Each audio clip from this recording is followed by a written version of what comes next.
ওই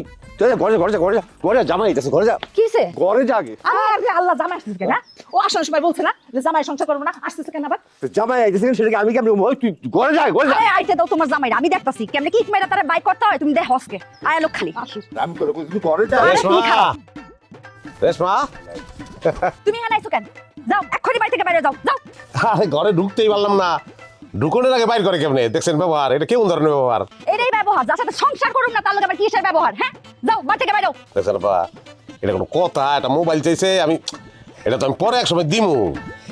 না এমন না তো এর লিগে গোসা করে আয়া পড়ছে আবার থুইয়া হ্যাঁ সংসারে মান অভিমান হয় না আপনার লগে আমার মান অভিমান হয় না হ্যাঁ এর লিগে এরকম করে এই তুমি এত কথা কাউকে না তোমার লজ্জা শরম করার কিছু নাই আমার মাইয়া কইছে তোমার লগে সংসার করব না বাস সংসার করব না এত কথা কয় না কাম যাও বাইরে বাইরে কইতেছি আম্মা আমি কি এবারে জামাই না ভিক্ষা করতে আইছি আমি তো এটাই বুঝতেছি না কেমন ব্যবহার করতেছে না তোর কি ব্যবহার করবো হলো নাই আমার মেয়ে তোমাকে সংসার করবো না যাও বেরো যাও বেরো আরে দূরে এরকম কথা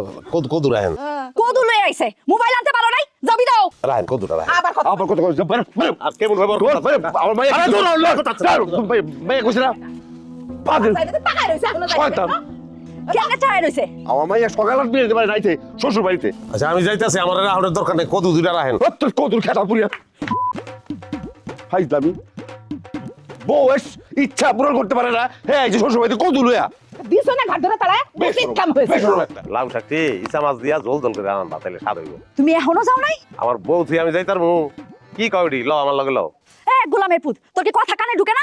তোর কয়বার কইছি আমি তোর মতো বেড়া লাগে সংসার করুম না আমি হ্যাঁ শরম লজ্জা কিছু নাই আমার বাপে একটু আগে গাছটা ধাক্কা দিয়ে এসে ঘর থেকে বাইর করলো এখন আবার আয় বসে এনে কদু লইয়া যা বাইরে এনে থেকে আচ্ছা হইছে বুঝছি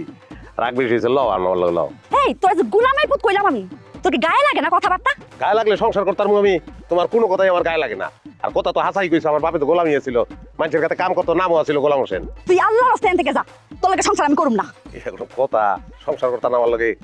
কি করছে আমার দুষ্টা কোন জায়গায় কও তুমি কি করছস তুই বুঝছ না বিয়ার পরে তুই আমার দিছস কি হ্যাঁ তোর কাছে যদি আমি চাইছি আইফোন তুই আমার দিছস বাটন ফোন তোর কাছে যদি আমি চাইছি কক্সবাজার লয়ে যা তুই আমার কই লাগেছস বকশি বাজার তোর কাছে আমি চাইছি গরুর মাংস খাওয়া তুই আমার কি খাইছস মুরগির মাংস তোর কাছে যদি আমি চাইছি ওইছে স্বামীর সামর্থ্যটা বুঝতে লাগতো না শুনো স্বামীর সামর্থ্য অনুযায়ী স্ত্রী চলতে হয় স্বামীর সামর্থ্য অনুযায়ী স্ত্রী যদি না চলে তাহলে সংসারে শান্তি থাকে সামর্থ্য অনুযায়ী চললেই তো সংসারটা শান্তি তাহলে তোর অশান্তির কিছু নাই আরে রাখ তোর সামর্থ্য আর শান্তি বউ বলতে পারছ না আবার বড় বড় শান্তি আর সুখের কত বড় কথা হয়ে যাইছে তোর সাথে সংসারই করুম না তুই যা এদিকে বাইরো একদম দূরে যা তোরে যাতে আমার বাড়ির ত্রিসীমানা আর না দেখি মনে রাখিস যা চোখের সামনে থেকে বাইরো আরে পাগল তুমি কইলে কি চোখের সামনে থেকে যাবো আমি যাইতারমু আমি তো এই বাড়ির ত্রিসীমানায় থাকবো বাড়িতে ঢুকবো তোমার লগে তো আমার ডিভোর্স হয় না হইছে ডিভোর্স হয় নাই ডিভোর্স হইব 3 দিনের মাথায় তোর আমি ডিভোর্স লেটার পাঠাইতেছি যা যা এখন তুমি যদি আমার ডিভোর্স দাও তো সংসার করবো না দিলেও তোমার লগে সংসার করবো কথা বাড়ায় আছে হ্যাঁ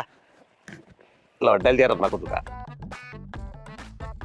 ওহন অর্ধেক আছে তা তোরে কেমনে খাই দে তো আমি দেখতাছি আম্মা রেশমা আব্বা রেশমা